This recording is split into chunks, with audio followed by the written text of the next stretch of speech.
Hello বন্ধুরা, কেমন আছো সবাই? আশা করছি সবাই ভালো আছো, আর আমিও খুব ভালো আছি। আজকে আমি, আমার মেয়ে আর আমার হাজব্যান্ড আমরা সবাই মিলে গিয়েছিলাম পার্ক, তারপর আরও কিছু সবজি মার্কেট গিয়েছিলাম, যেখানে যেখানে যা যা দরকার ছিল। অ্যাকচুয়ালি ছুটির দিনে আমার কাজগুলো করে রাখি। মেয়ে তো পার্কে সবচেয়ে ভালো জায়গা, ওর খুব পছন্দের জায়গা দোলনা।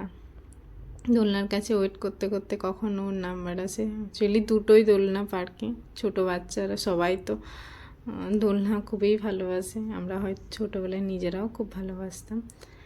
মেয়ে একটু দোলনা দুলবেই পার্কে গেলে, একটু নয় বেশিরভাগ সময় ওখানেই ও আসতো। তো ওর বাবার সাথে কিছুটা খেলছিল, একটু ওর বাবা ঝোলাচ্ছিল দোলনা। ওর বাবা বলছে দোলনার থেকে একটু খেলুক, কারণ বাড়িতে তো থাকে সারাক্ষণ। একটু ওই দৌড়ে ঝোলানোর চেষ্টা করছিল, নানা রকমভাবে ওকে বলছিল করতে, তো করবে না, ওর সেই দোলনা পছন্দ। যাই হোক, এরকম করতে করতে পার্কে কিছুক্ষণ সময় কাটালাম। তারপর ওর বাবার সাথে, না একা একা আমি তো এমনিতেই রোজ নিয়ে যাই মেয়েকে, রোজ না হলেও প্রায় সময় চেষ্টা করি নিয়ে যাওয়ার। আর না হলে তো ওর বাবা আছেই, নিয়ে যায় যেদিন আমি বাড়িতে ব্যস্ত থাকি কাজে। আর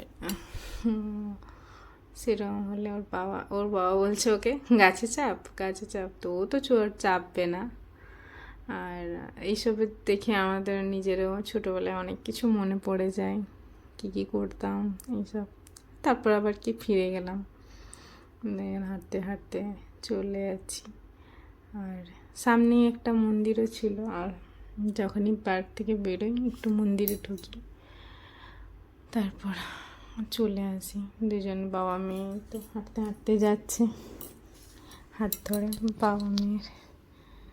আর মেয়ে তো পিছন পিছন তাকাচ্ছে যে আমি কি করছি। আমিও পিছনে আসছিলাম, ওদের দিকে দেখছি ভিডিও করতে করতে, আর ওরা সামনে সামনে এগিয়ে যাচ্ছিলো পার্কে। অ্যাকচুয়ালি এত মানুষ আসে না, সত্যি বলতে আমাদের গ্রাম দিকে একটু অন্যরকম না, সবাই বের হয় আর হয়, কিন্তু এখানে তো সেভাবে না। বেরোনো বলতে এখানে পার্ক, তাছাড়া তো আর কেউ বেরোতে পারে না কোথাও। এই মন্দিরে প্রতিদিন যাবে, আসার সময় মন্দিরে ঠাকুরের কাছে আসে। তারপর আমরা বাজার টাজার করে সেরে বাড়ি ফিরলাম।